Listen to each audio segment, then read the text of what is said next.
Welcome back to Reviews on the Run. It's movie time. Now, we're a little late with this movie because Victor Lucas and I literally just got off a plane from E3 2011. That's why our voices sound like this. We're talking about Super 8. This is one of our most anticipated movies of the year, without a doubt. That's because it's written and directed by J.J. Abrams. Yep. Produced by Steven Spielberg. How could this possibly go wrong? Victor Lucas, what'd you think? I thought it was fun. Those are two of my heroes, by the way. Oh, man. I already hear some reluctance there's going to be a butt in there for sure. I did think it was fun. I thought it looked beautiful. Lots of lens flare. Production value! The movie's centered around a little group of kids who are making a home movie on the Super 8 film format. The kids are totally endearing, and the movie that they're working on looks hilarious to me. And there were different junctures as I'm watching Super 8 when I just kind of wish that I could watch the movie that the kids were making. I know. You know, their little homegrown script and all the acting. And Elle Fanning, she's so great in there. And Joel Courtney as Joe Lamb, the main kid, he's great. And action! John, I don't like it. So what happens is these kids are shooting one night out by an abandoned train tracks. They see something strange happen. This sets off an incredibly expensive explosion that goes on for about 20 minutes. It's amazing.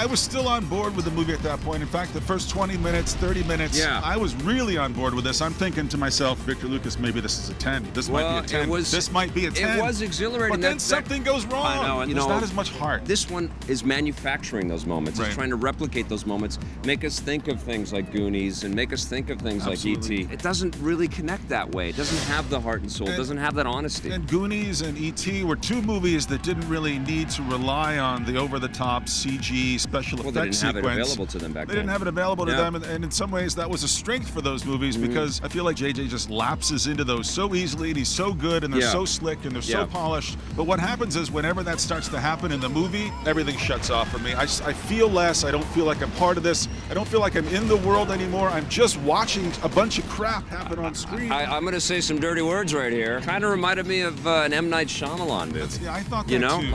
What the hell?